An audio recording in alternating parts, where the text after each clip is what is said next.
When did making plans get this complicated? It's time to streamline with WhatsApp, the secure messaging app that brings the whole group together. Use polls to settle dinner plans. Send event invites and pin messages so no one forgets Mom's 60th. And never miss a meme or milestone. All protected with end-to-end encryption. It's time for WhatsApp. Message privately with everyone. Learn more at whatsapp.com. And Doug. Here we have the Limu Emu in its natural habitat, helping people customize their car insurance and save hundreds with Liberty Mutual. Fascinating. It's accompanied by his natural ally, Doug. Limu, is that guy with the binoculars watching us? Cut the camera. They see us. Only pay for what you need at libertymutual.com. Liberty, liberty, liberty, liberty. Savings vary. Underwritten by Liberty Mutual Insurance Company and affiliates. Excludes Massachusetts. Lowe's knows how to get you ready for holiday hosting with up to 35% off select home decor. And get up to 35% off select major appliances. Plus, members get free delivery, haul away, basic installation, parts, and a 2-year Lowe's protection plan when you spend $2,500 or more on select LG major appliances. Valid through 10/1. Member offer excludes Massachusetts, Maryland, Wisconsin, New Jersey, and Florida. Installed by independent contractors. Exclusions apply. See Lowe's.com for more details.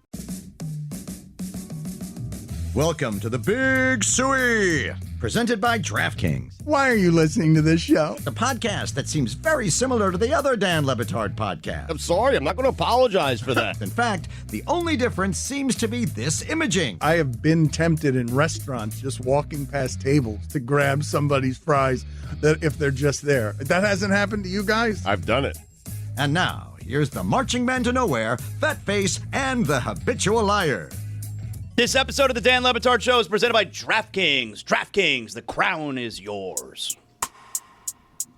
Start of the day, start of the day. This is start of the day. Start of the day, start of the day. This is start of the day. Start of the day, start of the day. This is start of the day. Start of the day, start of the day. This is start of the day.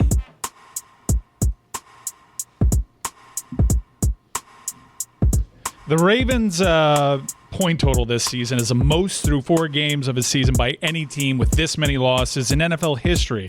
Of the 47 teams in NFL history to score this many points through this many games in the season, the points allowed for Baltimore are the most in NFL history. I see the smile on Nick Wright's face. He is so tired of the rush to defend Lamar Jackson, protect Lamar Jackson. I can see that he is fed up. But give that stat again so that everyone understands how unprecedented what's happening with that Ravens defense is. So this was I had to tweak this stat a little bit because that was before they surrendered the point total that they did to Kansas City, which Kansas City had an offensive get-right game against the Ravens. Because entering that game, they had already given up 96 total points, which is the most through that many games in a season, with an offensive score 110-plus points. And now the offense is facing all sorts of challenges with Lamar Jackson's injury. There's talk that he's going to miss this week. So that defense has a lot of issues right now, Dan. And it's weird because they have the talent. Yes, they've had injuries, but they've had, historically, over the last few years, Baltimore's had to navigate through plenty of injuries, and they haven't had the same kind of challenges that they've had this year. That's Stat of the Day, presented by Amazon Prime Video. Thursday Night Football is on. The San Francisco 49ers take on the Los Angeles Rams. Coverage begins Thursday at 7 p.m. Eastern, only on Prime Video. You say that, Mike, but last year their defense was the healthiest in the league, missed the fewest games, and this year they're lacking the health more than any other team in the league. But, Nick, what are your thoughts here? You saw the get-right game that your beloved Mahomes had against one of the worst defenses ever seen and the worst one statistically in the sport this season. Yeah, listen, I get it. Josh Allen, scores 40 on the Ravens. He's playing the position at a higher level than ever. The Lions score 40 on the Ravens, and they officially don't miss Ben Johnson anymore. They're back. The Chiefs score 40 on the Ravens. It's like, the Ravens must be bad. But that's not the story. Listen, I want to have an actual adult conversation about how Lamar Jackson is discussed and why I think he's discussed as such. Okay? So, Dan, see if I can sell you on this. Because there is a bit of the enemy of my enemy is my friend here, which is when Lamar was coming out of school, while Bill Polian got the face of it because he said he should be a wide receiver or whatever, the loudest and most ardent Lamar Jackson skeptics, most of them were bad actors. I'm not calling Bill Polian that. They were folks that people in my position in the media, young, usually pretty liberal, myself, pretty, I think, evolved on a lot of social issues, really didn't like those folks. They didn't want, and they were like, and they found their opinions to be abhorrent and not really just about football. And I believe to my core that because of that, and because the biggest Lamar critics early on were just bad folks, there has been an overcorrection where 8 years later, nobody seems to want to acknowledge what is so patently obvious year after year after year, which is he is an all-time legendary first ballot Hall of Fame MVP who plays his absolute worst football in the absolute biggest games. There is a name for that in sports. It's called getting tight if we want to be nice, choking if we want to be mean. We have no problem saying it about Aaron Judge. We have no problem saying it about James Harden. We had no problem saying it about Peyton Manning. But because Lamar, for some reason or another, we are still fighting this old battle of can he be a quarterback? Folks don't want to cede any ground. And then I have to listen to even an overcorrection, which is actually, if you remove running, he's the best, one of the best players ever. Look at his passer rating, as if that isn't influenced by the defense being afraid of him being able to run because he's so dynamic. We have to pretend as if it's not a fact that in the last 30 games, he's had 3 multi-turnover games. The AFC title game against the Chiefs, the divisional round against the Chiefs, and against the Bills, and Sunday against the Chiefs. Then in the last 30 games, he's thrown 7 total picks, which is remarkable. 4 of which were regular season picks that hit his receiver in the hands, and the other 3 were just awful decisions that were in the AFC title game, the divisional round game, and Sunday against the Chiefs. Those games, all of which he also had an inexplicable fumble. It's patronizing to him to pretend like this must be a coincidence when it obviously is not. Nick laid it out tremendously well. I guess what muddies the water a little bit is all the individual achievements and accolades that Lamar Jackson has stacked. Won a Heisman Trophy, multiple MVPs in the NFL. At no level, including high school, has Lamar Jackson ever quarterbacked a championship team. Dating back to Boynton Beach, he has never been a part of a championship team. Not an ACC same with Harden and Peyton Manning. Not an ACC champion. I don't know if Tennessee ever won the SEC, and I don't know if Arizona State ever won the Pac-10 or Pac-12 conference tournament, but I know that I don't get why it's fair for other guys. Like James Harden has more first-team All-NBAs than Steph Curry. James Harden has the statistical profile of a top 15 all-time player, and he is barred from that conversation correctly because year after year after year, he comes up short in the biggest spot. Peyton, when they won the Super Bowl in Indy, he didn't get over his big game stuff. He had 3 touchdowns, 7 picks on that playoff run. Bill Simmons did a whole Peyton Manning face thing. And then I listen to the commentary after the Chiefs game Sunday, and there's 8 seconds on the fact that they're up 7-3, the Chiefs aren't humming yet, they have the ball at midfield, and for the first time in the regular season in 2 years, Lamar just throws a what the hell was that off his back foot first down interception, and everyone's like, no, the defense was just too injured. The whole world picked the Ravens going into that game with the defense being injured. That game did not flip because Marlon Humphrey went out. Marlon Humphrey went out when they were already down 17. That game didn't flip because Roquan Smith got hurt. That game flipped because Lamar had 2 first-half turnovers. While the Chiefs were frustrated on offense, the Chiefs were in a vulnerable position. The place that I would push back on you, I believe your critique is fair and accurate before the season and based on those playoff games. You're making this a big game when you can if you want, but this doesn't count. Like, it's 2 1-2 teams. This is not an AFC championship game. He had a bad game. You can make it a big game if you want, but it was a game between 2 1-2 teams. He had a bad game against Dan, is it a game against a team that he called, quote, his kryptonite? Yes. Was it a game against a player in Patrick Mahomes that he said a few years ago, no, I don't like playing him?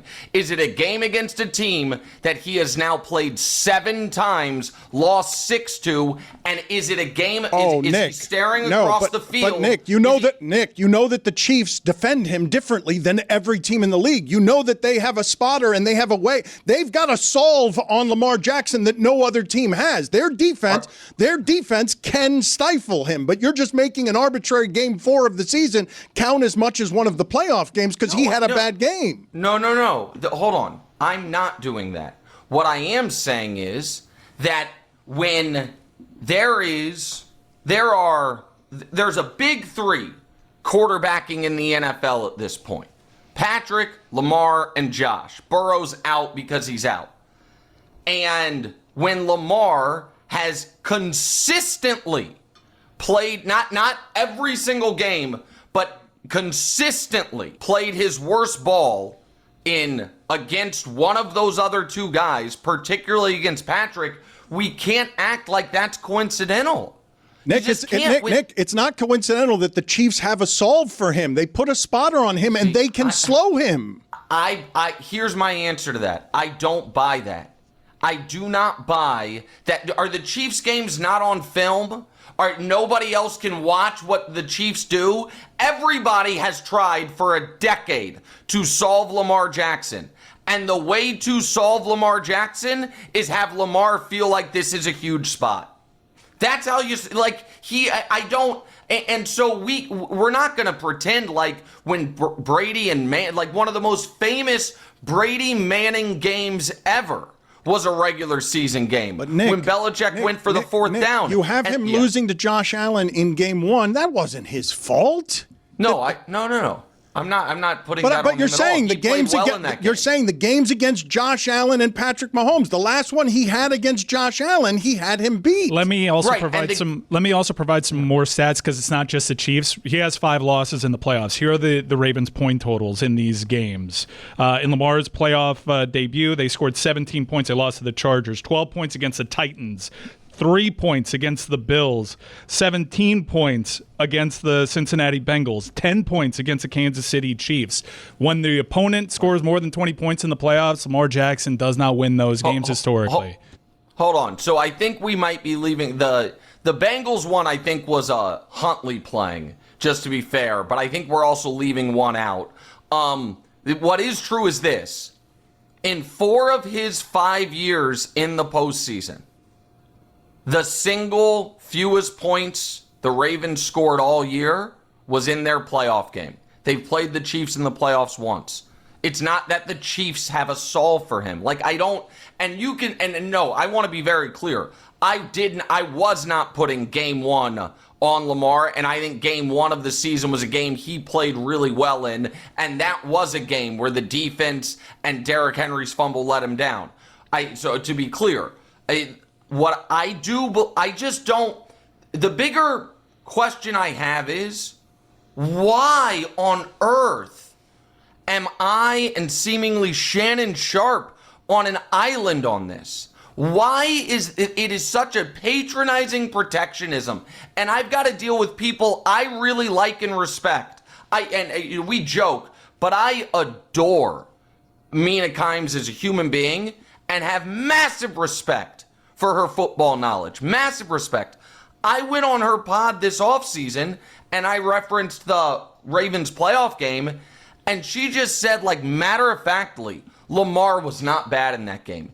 He had 4 turnovers all year, 2 in the first half of the playoff game they lost. In what now? Did he rally at the end? Did he give them a chance to come back? Sure. But he dug that hole. Like, if we were all just nice and kind and gentle in sports media about everyone, so be it.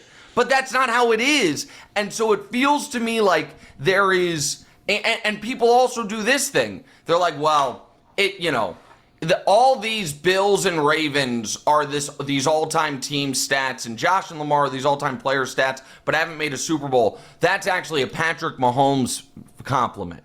But that's true for the Bills. The Bills 4 times got blocked in the playoffs by Mahomes.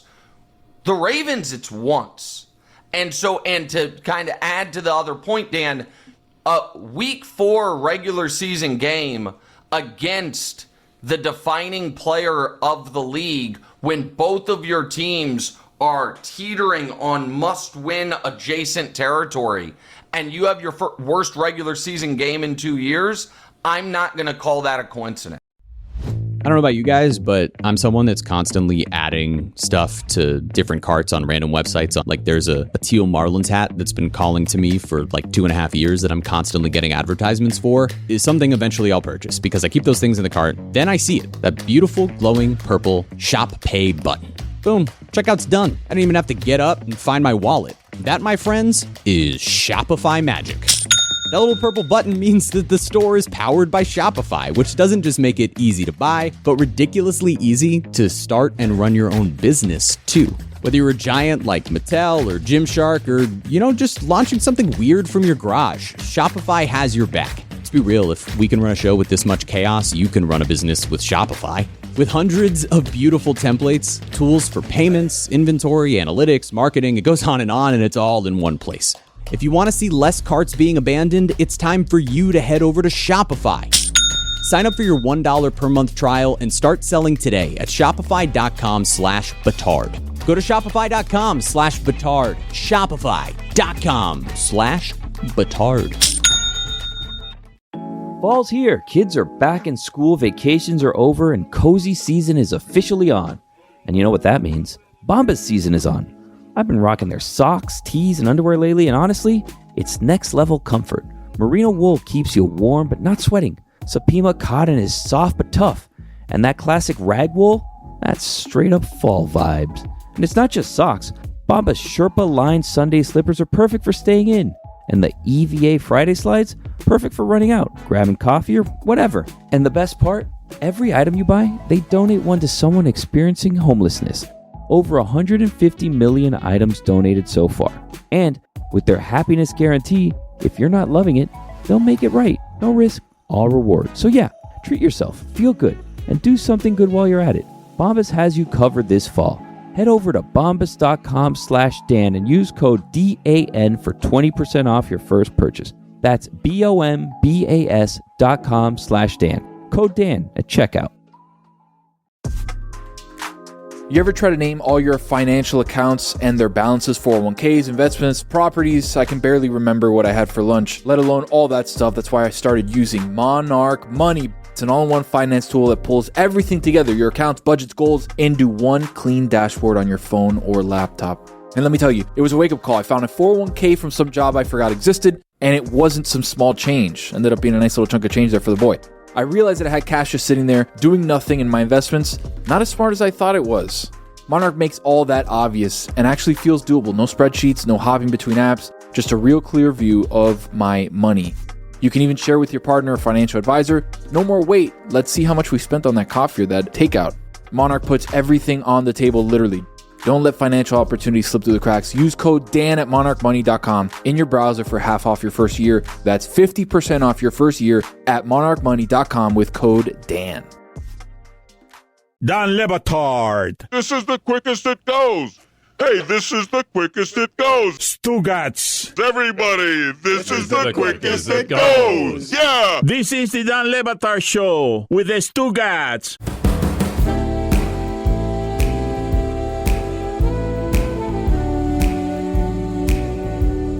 Is your number one theory on this that people are afraid to criticize him because to criticize him might get you called racist? Like, what is your number one theory? No, it's not. No. I do not think. I want to make it very clear.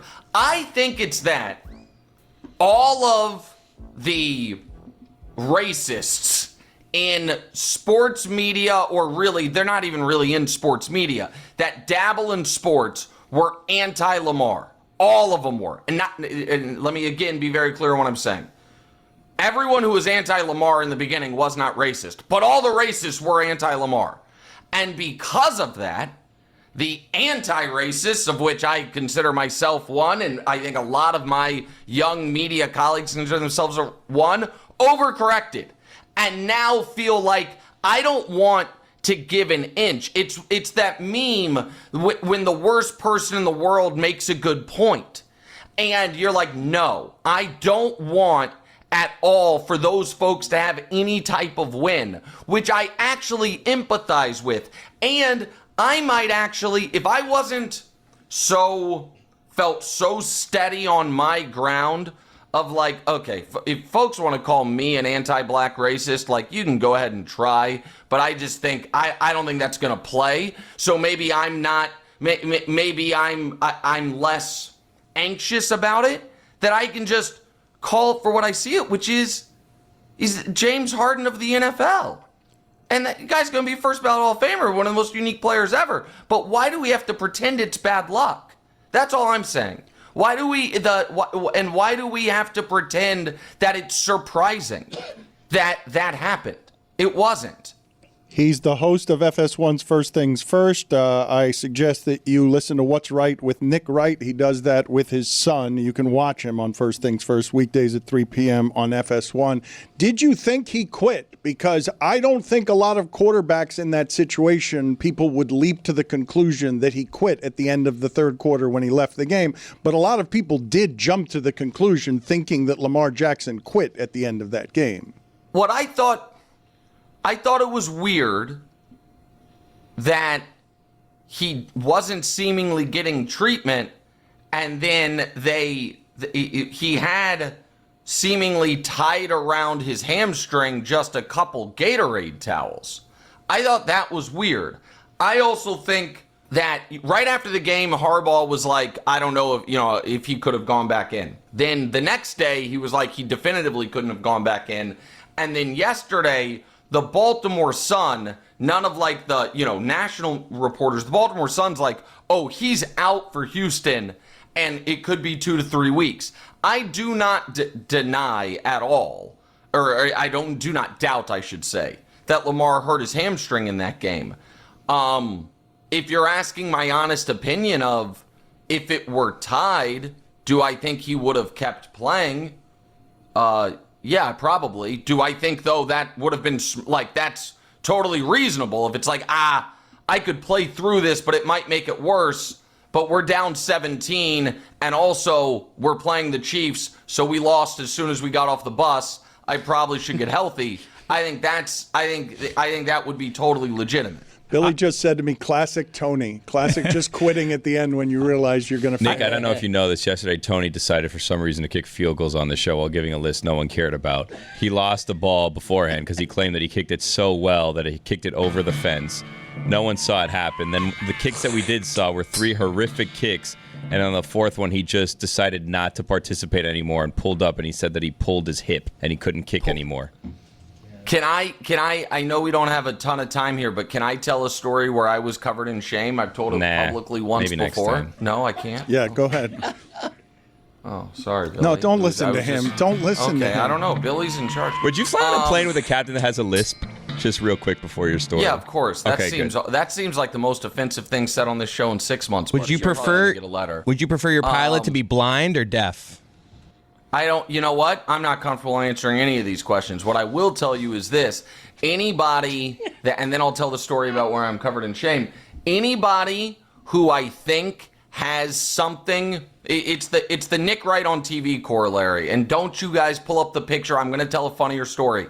It's how I look actually gives me more take credibility. because they're like, man, that guy must sons of bitches. That guy must really be sharp, because why else would he be on TV? So whenever I see someone that has, a different ability or something that I think could have worked against them in the hiring process, I'm like, man, they must be really good because they had to overcome it. Now to my story before I go.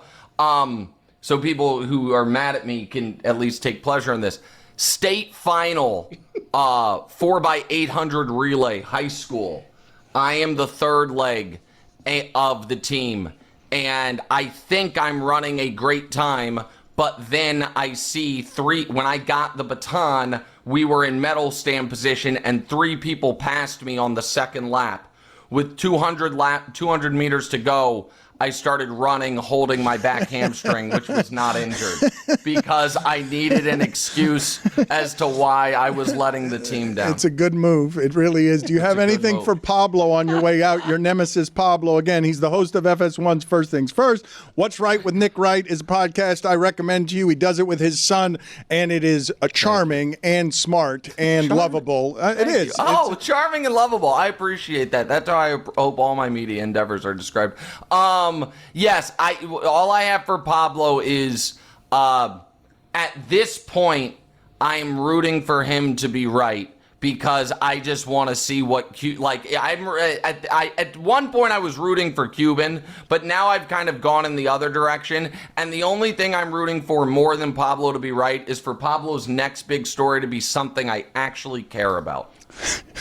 See you later, Nick. Always good seeing you. He does not care about the Kawhi Leonard story. I, too, am rooting for Pablo to be right, because I don't want the world's 7th richest man to sue me. So I kind of need Pablo to be factually correct on that, because I don't want an ugly public fight on embarrassing Steve Ballmer in a way that is inaccurate. Greg Cody, yes. I didn't want to go too much further in the show today without talking about the baseball yesterday, because I thought it was really fun, and I don't think baseball can get a lot better than the bottom of the 9th inning at Yankee Stadium. But you are someone who can be anti-baseball. Jeremy was so excited about an invitation to Yankees Red Sox that instead of doing a live stream yesterday that he had promised us, he immediately flew out, and everyone shamed him here for doing this, and I just love the adventure in him. I love that he's that hungry about loving sports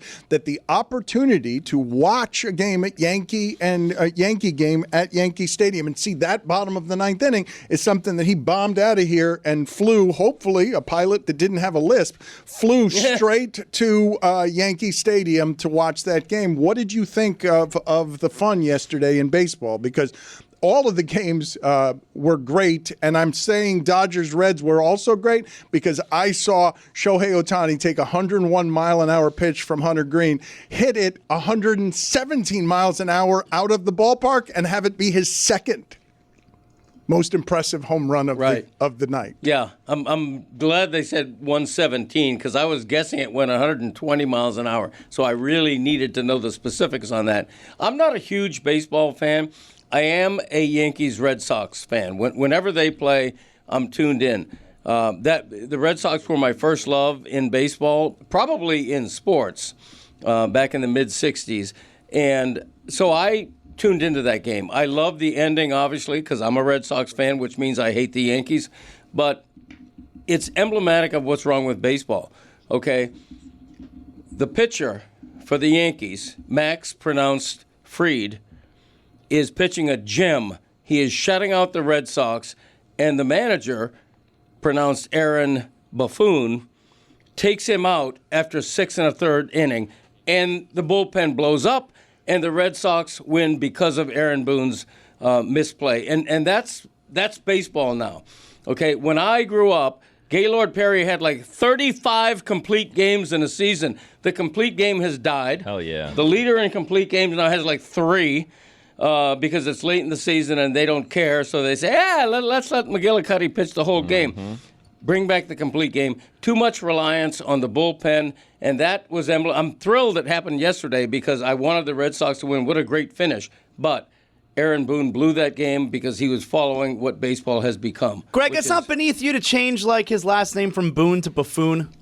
Is that beneath me? Yeah, I would have thought that's beneath you. It was too easy, but it was not beneath me. He just said how it's pronounced. Same thing as like Max Yeah. Fried is pronounced Fried, even though it's spelled fried. So he has to tell us exactly how it's pronounced, not how it looks. He was a buffoon in that instance. Yeah, people have been saying that about him since he intentionally walked Miguel Cabrera a couple years ago when he was trying to get his 3,000th hit. There you go. See, Like, people have really been going after Aaron Boone, saying he should lose his job for a while now. He's probably going to lose his job, honestly. The thing about that was weird, too, is that he brought him in to start that inning, and it was a 3-pitch at bat, and then he took him out. Like, why didn't you just, if you weren't going to have him pitch the inning, why didn't you just start with a clean slate? Boone's statement afterwards was just basically the bullpen, like, we were set up. Right after that first batter, we were set up the rest of the way with our bullpen. I mean, it's what every team does nowadays. Oh, Like, I know. it's not like Aaron Boone did anything different than what most every other manager does. But it's ridiculous that you adhere so strictly to the pitch count. He was on 99 pitches, which is why they let him start He threw 102 pitches, and the thing that needs noting here, while I understand your criticism, and you're not alone because Fried and Jazz Chisholm seemed upset about it, the reason that they do that is because statistically, empirically, okay, this is what I'm about to say, it's mathematically factual. The third time through a lineup is when these pitchers get hit. The first 2 times through the lineup is when. That's why the whole sport has changed in this regard. But I, too, would have stayed with my ace in that spot, especially since my ace is better than my bullpen. They figured Luke Weaver out in the first time through that lineup, though, real quickly, to the tune of not getting an out. All that being said, though, they still had an opportunity to win that game. They had bases loaded, no outs against Aroldis Chapman. Now, a lot of lefties in that bottom half of the ninth for New York. Granted, one of them is Bellinger. He does historically well against lefties, but the Yankees are the first team in Major League postseason history to have the bases loaded and nobody out in the bottom of the ninth, but not score a run and go on to lose the game. Aroldis Chapman still throwing that heat. Dude, there was a sequence where he went from 101 to 87. How does anybody work with this? What does Zyn give you? Not just smoke-free nicotine satisfaction, but real freedom. Freedom to do what you love and choose your rewards. With Zyn Rewards, you can redeem points for premium tech, outdoor gear, and gift cards to your favorite retailers. Find your Zyn and keep finding rewards that fit your lifestyle at zyn.com/rewards. Warning, this product contains nicotine. Nicotine is an addictive chemical. Hey, Jeremy, old buddy, old pal. Hey, Mike. I want to talk to you about Miller Lite. You and I have bonded over these last few weeks talking about our shared love of Miller Lite. That's right. A great partner of our show for practically its entire existence. It's been a partner of this show since I was 10 years old. And it's been around for 50 years, and they've been a part of our show for almost 20. We're approaching incredible partner status with Miller Lite. I mean, to think that people were celebrating at my bar mitzvah with Miller Lite as they were a partner of this show is pretty incredible. You're talking about the moments that are made better by making those times, those special times, Miller time. Jeremy, there's nothing like cracking open Miller Lite with your crew. This football season, it's especially true. Whether it's a touchdown you didn't see coming or just arguing about fantasy lineups you already know you're going to lose, Miller Lite has been the taste you can depend on for 50 years. Brewed for flavor with simple ingredients, rich toffee notes, that iconic golden color, and here's a kicker, Jeremy. What's that? It's just 96 calories. I still can't believe that. We say it every week. I can't believe it. It's just 3.2 carbs per 12 ounces. It's the original light beer since 1975 and still hitting different 5 decades later. Miller Lite. Great taste, 96 calories. Go to MillerLite.com/Dan to find delivery options near you, or you can pick up some Miller Lite pretty much anywhere they sell beer. It's Miller time. Celebrate responsibly. Miller Brewing Company, Milwaukee, Wisconsin. 96 calories and 3.2 carbs per 12 ounces. Hey, it's Tony from the Dan Le Batard Show, and I got to tell you something that makes me feel a lot safer with my wife and kid at home. It's Simply Safe.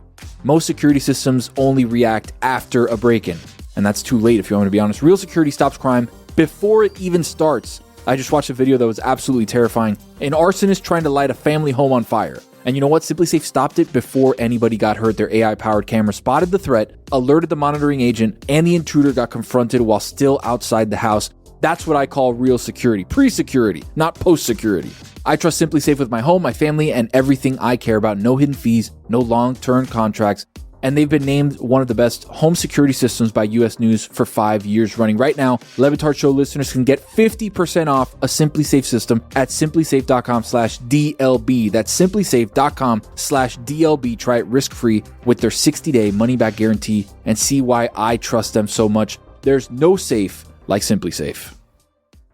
Dan Le Batard. You don't remember the idea for I a was home probably run like, call? that kind of thing.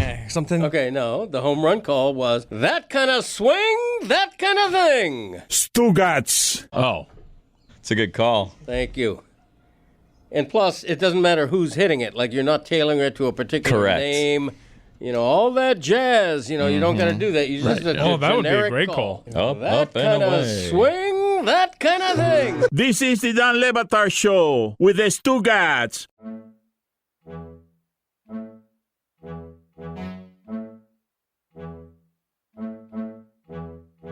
I want to talk about that bottom of the ninth inning, okay? And I want to talk about it for 10 minutes because of how special it actually was. First of all, give me the music again so that Mike can give the stat from our most historic sport.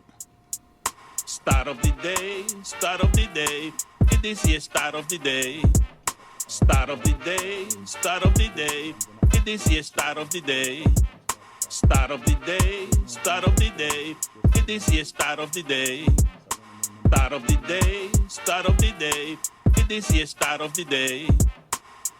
Courtesy of OptaStats, the New York Yankees are the first team in Major League Baseball postseason history to have the bases loaded with nobody out in the bottom of the ninth, but not score a run and go on to lose the game. I guess the context there is maybe it's happened once before and teams ended up winning in extras and coming back, but to have a win or loss situation against the Boston Red Sox like the New York Yankees had last night with the best possible scenario, bases loaded, no outs, no team has done what we saw the Yankees do last night. I also had like a small stat of the day here. I saw as well. Now, granted, this new format only began in 2022, but no team in this wild card round has lost game one and then won the next two games. Yeah, in fact, getting to game 3 has only happened 4 times. I thought the baseball was awesome. I checked in on it, and I was locked in. These games flew. They were high drama. I loved what Major League Baseball had to offer yesterday. I'm back in today. Anyone else want a little more from Aaron Judge in that ninth inning? Base hit up the middle. Need more. Let's talk about this for a second because that really was a magical half inning. And let me go through all of this because Crochet retired 17 straight batters, and you can do all the managerial stuff you want, and I understand it today. You're not alone, okay? Nick Turturro is furious. Nick Turturro, as is his wont, he is enraged with all things Yankees. Nick Turturro, NYPD Blue? Let's listen to Nick Turturro, who's been on the show with us. He's a lunatic. He's the brother of John Turturro. How do you not score? How could you not score? 3 singles in a row! F***ing unbelievable, the same shit! Every year! And then you take out a guy, pitching a shutout! Did you agree with the decision to not pinch run Goldschmidt? I know he didn't represent the tying run, but with bases loaded, no outs, like there seemed like a play could have been made where you could have advanced the runners. Okay, so this is exasperating to me because I understand how we're going to make this about something other than Aroldis Chapman. Like, I understand how we're going to do this manager, this decision, here's why it's wrong. Boone sucks, though. I get it. You're and not government shutdown too. You're not alone with that. And Fried, that's how you pronounce it, right, Greg? Fried. Fried says of Buffoon, and I was wrong on Fried. I said the Yankees erred by immediately pivoting off of Soto, and I thought they overpaid Fried. They needed Fried to be an ace yesterday. He was an ace, but let's listen to Fried because he sure as hell didn't want to come out of the game. Let's listen to him before we go to Jazz Chisholm with his back to reporters because of how pissed off Jazz Chisholm was. I mean, I definitely felt good at the end. Coming out feeling good. Would you have liked to have stayed in longer? I mean, I'm gonna stay in until I get the ball taken from me. I wanna pitch as long as I possibly can, and when the ball gets taken out of my hands, that's what it is. Max, did you feel like you had more left? Yeah. I mean, I definitely felt good. Felt like whatever the team needed. How great would it have been if when she asks him, did you want to stay in longer, just goes, no. Gotta look out for your coach there. That'd be a nice guy. Nice move. What was Boone thinking? That's what he should have said. Boone's not going to be that much longer. Can I say something that people are not going to agree with? Think they could fire him mid-series? Ooh, wow. I like that. You know what I don't like watching that clip back? Let's bring back the facial hair rule for the Yankees. How about you clean up that stubble, Max Fried? You look like a disaster. Was an old-timey baseball player-looking guy with a mustache and no batting gloves that came up in that bottom of the ninth. I do have general baseball questions, though, because surprised that Aroldis Chapman is still that unhittable. Right. Surprised that he can hit 101 like 7 times in that half inning. He was unbelievable, and he pulls it on a string and goes to the mid-80s. That's crazy. And the Goldschmidt thing seemed weird to me, and there was one sequence where a base runner that's more fleet of foot could have possibly tagged up from third. I'm going to ask you guys again, because I want to get to the greatness. I know we got a million questions. We love to do this whenever somebody loses, okay? But I want to talk about Chapman, and I want to talk about the Cuban pitcher specifically, because what happened in that ninth inning was Chapman happened to the Yankees in that ninth inning. After 3 straight pitches, they get singles. It's Goldschmidt, it's Judge, and it is Bellinger. 3 straight pitches, singles, they load the bases, okay? Against, as Eduardo Perez is saying, that's the best pitcher in baseball. And a manager called me and told me that's the best pitcher in baseball, Aroldis Chapman. Billy, can you look up for me? How many teams has Chapman played for? He played for the Reds, then the Yankees, then the Cubs, then the Yankees again, then the Royals, then the Rangers, then the Pirates, now the Red Sox. How old is he? Allegedly 37. Okay, that's good. That's a good allegedly, because I do want to talk about the Cuban pitcher, and specifically, I want to ask the rest of you, because they tend to come through Miami, and it's always pitchers, right? Contreras has helped win a title. Livan Hernandez has helped win a title. El Duque has helped win a title. It's never a position player. It's always a pitcher. So Aroldis Chapman is in that game, and he's throwing 101. When Mike says he goes 101 to 87, it's when and how he went 101 to 87. He's facing Grisham with the bases loaded. He's down 2-1 in the count. Grisham's got no chance when he goes lefty on lefty and he throws an 87-mile-an-hour slider right over the plate, down 2-1 in the count. What came up next is the meat of the Yankee order. Okay? Because I know you put your top 3 guys up at the top of the lineup now. Statistically, that's how they all do it in baseball. But it's going to be Stanton. It's going to be Chisholm. They're going 4, 5, 6. He gets 2 strikeouts and he gets a flyout. Let's go to the sound and the video of Jazz Chisholm with his back to reporters, because he's doing the same thing you guys are doing. He doesn't want questions about when the starter was taken out, when Goldschmidt should be lifted for a pinch runner. I thought you guys would be interested in this inning just because it's all players you've heard of. It's Stanton, it's Chisholm, it's Goldschmidt, it's Judge. It's all the players that you guys actually know. And the one that I didn't had the glorious mustache with no batting gloves. And here's Jazz Chisholm with his just back the whole time to reporters. Were you surprised about the decision? I guess. Yeah. Jazz, is that a conversation at all with him, or is it he shoots you a text, it is what it is, and you kind of move forward? It's a little conversation, not much, but just move forward after it. He has a shirt on. Why is he looking for a shirt? I'm curious, did they start asking him questions with his back turned, or was he facing them, they started, and then he turned around? Because if your back is turned the whole time, it's just kind of like, all right, you don't want to talk. He wasn't ready for questions yet. Well, my first question would have been, Jazz, do you mind turning around and so that we can hear you? You would have said that? Yeah. Like, Jazz, are you looking for another shirt? Because you're wearing a shirt currently.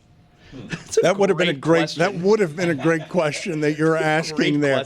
And so we do this in baseball all the time. I told you the story. Renee Latchman got really mad at me, okay, because 61 games into their inaugural season, I'm in print questioning a bunch of managerial decisions. The Yankees lost because the 6 guys at the top of their lineup, 3 of them singled. Judge had 2 hits yesterday, and that's not going to be enough because people are seeing what Ohtani's doing. Judge now has this reputation of they need home runs from the Yankees. The Yankees keep getting their season stifled because they hit home runs during the season, and then they get to the postseason and they don't hit home runs. Their first 3 hitters, single, single, single on 3 straight pitches. And then he mows through the other 3 guys. And the thing that I wanted to talk to you about as it relates to the Cuban pitcher, I remember years ago, Rene Arocha gets here. They get here in the strangest fashion. Some of them have to defect in ways like in El Duque's case. He's living on an island, a boat. He's eating snails and getting very sick because he's trying to get to America. Aroldis Chapman's story is nuts. It doesn't make any sense that human being at 37 years old would still be throwing 101 miles an hour when he introduced us to 100 miles an hour. The idea that from the left side that he would slingshot through those lefties in the middle of their order, go through Chisholm, after allowing Bellinger to have the hit, after allowing Judge to have the hit, the idea that Eduardo Perez would be describing that, would be saying on the telecast that a manager told me that's the best pitcher in baseball this season. When Billy just gave you the number of teams. He was allegedly 37. He was on the Texas Rangers. They weren't using him when they won the championship. Right, but I know baseball has evolved some in the years that I've kind of disconnected from it. I was watching baseball when Aroldis Chapman was throwing heat. I understand that. I also understand righty-lefty matchups and why Bellinger is an outlier for lefties. Why so many lefties in the lineup, Jeremy? I'm going to tag you in. And why not pinch run for Goldschmidt? Those were the questions that I had. Is this some new evolution of the sport that I'm missing here? The Goldschmidt pinch running, that run doesn't matter, right? You got a runner standing on second that represents the tying run. I would argue with 0 outs, so there was a situation where you could have advanced the runners with a better runner. Yeah, but he's sitting there. That run doesn't matter. You end up needing a Walker hit to tie it up. I understand he doesn't represent the tying run, but again, you could have advanced the runners. But ultimately, you're also looking at more options for pinch hitters. And Grisham coming up lefty on lefty. Ben Rice was their best option off the bench. He was sat specifically because they had a lefty and Garrett Crochet going to begin with. The only guy who could have been hitting as a right-handed hitter would have been switch hitting Jason Dominguez. Their entire bench was full of lefties.